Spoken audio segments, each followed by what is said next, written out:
Welcome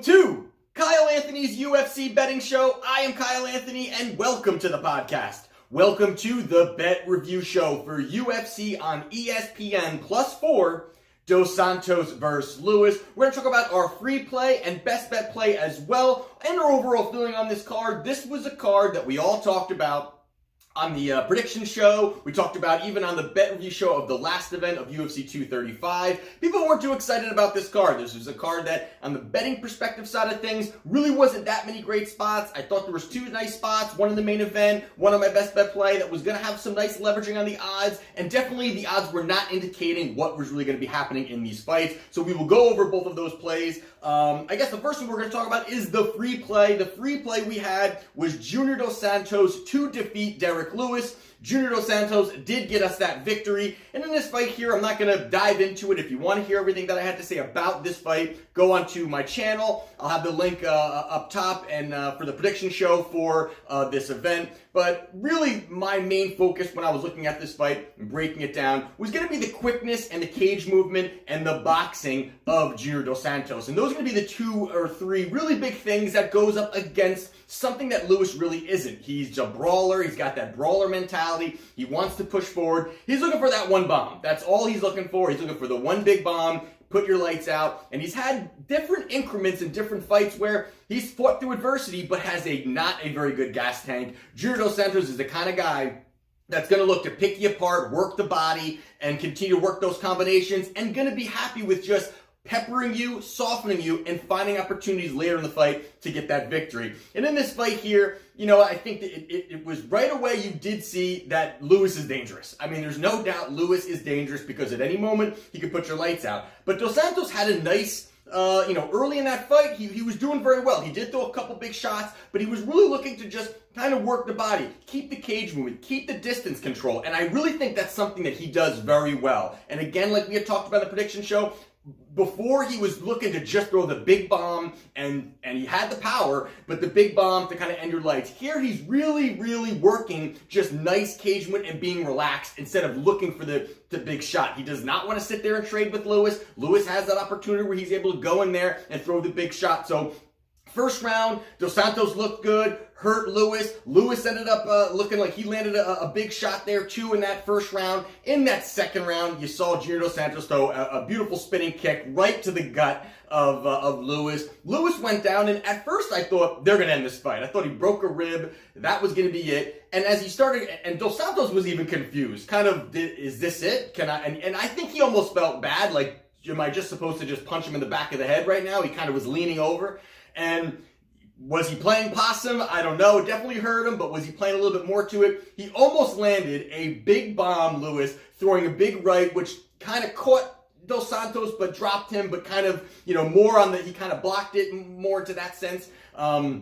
But he went out there and able to kind of push through that. And that was something you could see early in that second round, even before that kick. You could see that Lewis, his cardio was already going down. You could see that it wasn't going to be a long fight. This was going to be one Lewis lands the bomb early, or Dos Santos can pick him apart, win by like I said, there's a couple different ways he could win. It could be by decision, it could be by knockout, late stoppage, bringing Lewis into deep water, and all Lewis had was that one big shot. And Dos Santos kept pushing forward. I'm actually surprised that they let the fight go as far as they did. I know Herb Dean, good referee, but he kind of I thought the fight was pretty much over before even the extra damage that Lewis took. So Dos Santos goes out there, gets the victory on our free play. Now they're already talking about Junior Dos Santos versus Francis Ngannou. I think that's a great fight, and my first feeling on that is I think it would be pretty close. I think the odds would be pretty close. It's a nice showing for Dos Santos. But I like, if they're actually matched up against each other, I like Ngannou there. I think Ngannou is a kind of guy that if they're going to have a standing match and they're just going to look to box and throw big bombs, I think that really lays very well into what Francis Ngannou does. And I think the odds would be very close. I don't think they're going to be too far away. So I think it'd be a nice spot, possibly, to take Ngannou, depending what the odds would be. And again, Junior Dos Santos gets a victory, -196. I think the price tag was pretty good on him there. I don't think it was anything crazy, but I think Lewis, I know a lot of you guys took Lewis as well, and I can't blame you again for that because this fight was going to be close, but Dos Santos does get us that victory. And then the other one we had was the best bet. The best bet was between Ben Rothwell and Blagoy Ivanov. Oh my God, I can't even say it right. Ivanov, whatever his name is. That guy, he ended up going out there, and, it was, Ivanov, the first thing that I was looking at when I was breaking down this fight was taking a look at what Ivanov has done. Now, Ivanov has fought in other organizations, lower level, fought in Bellator, fought in World Series of Fighting. He was a champion there, but I look back at some of those fights, and I couldn't have been any less impressed with what Ivanov brings to the table. I mean, there is no doubt that he really is a one-dimensional fighter. He really has basic striking. Overall, people, he's got a decent ground game. It's something that he never uses when he's been fighting in MMA. So it's really just been a guy that has a big chin, that can take big damage, and the lower-level guys just can't put away a guy like that, and he ends up just kind of bulldozing through them. And even with Ivanov's fight against Júlio Dos Santos, that fight there was another fight where you take a look at it, and Dos Santos just picked him apart easily for 5 rounds. It was a completely lopsided fight. So for me, when I was taking a look at this fight with Ben Rothwell and Ivanov, I thought that Rothwell, although he'd been out, he had that layoff and he'd been out, I thought that he would have enough where he'd be able to really work from the outside, keep those leg kicks going, and that was something that I did have in my breakdown, that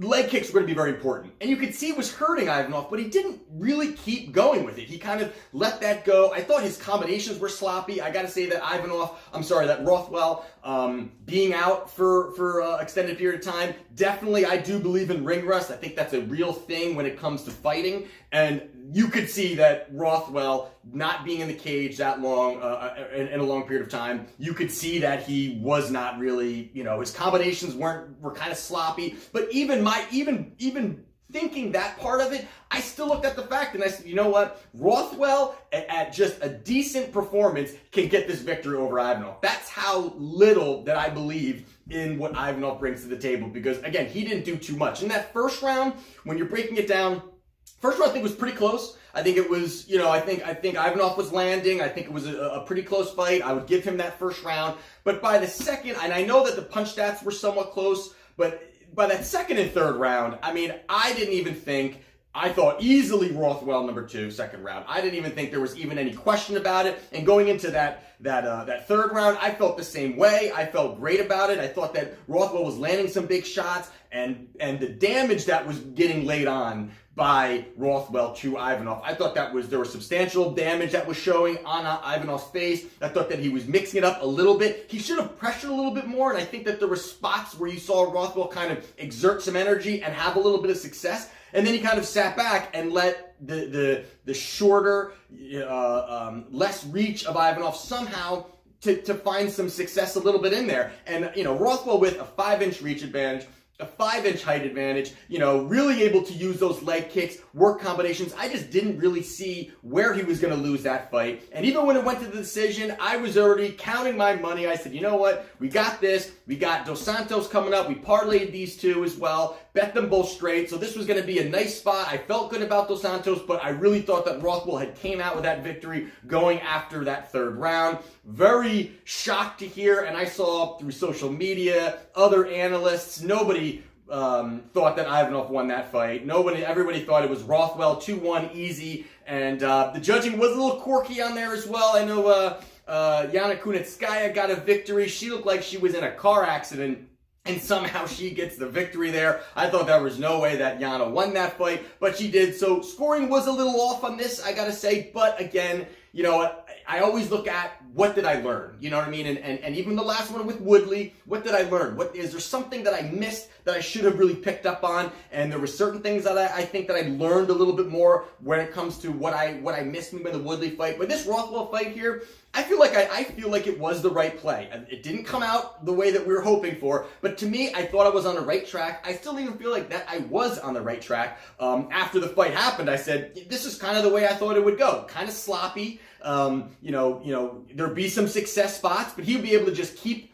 Ivanov at a distance and work and just pepper him enough where he could just win on the scorecards. even when it got to the scorecards, like I'm saying again, that was where I said, this is what I saw. This is exactly the way I saw. Didn't get the victory. So Ivanov does go out there and he does defeat Ben Rothwell. And, we do get the loss there, but out of our last 11 plays, we are 7-4, 63% just over those last 11 plays. 69% last year winner for the entire year. All best bets under -190. So we've had a lot of success here. It never feels good coming here, giving the update on a loser. But like everything else, winner or loser, we got to move to the next event. There is another event this coming Saturday. It is Jorge Masvidal versus Darren Till. That is a fantastic main event fight. There's actually some nice spots there that I do like in that card between a couple of these other fights that I want to break down. So definitely looking forward to taking a look at that. And do not forget to subscribe, like, get involved with the community down below. I appreciate everybody who continues to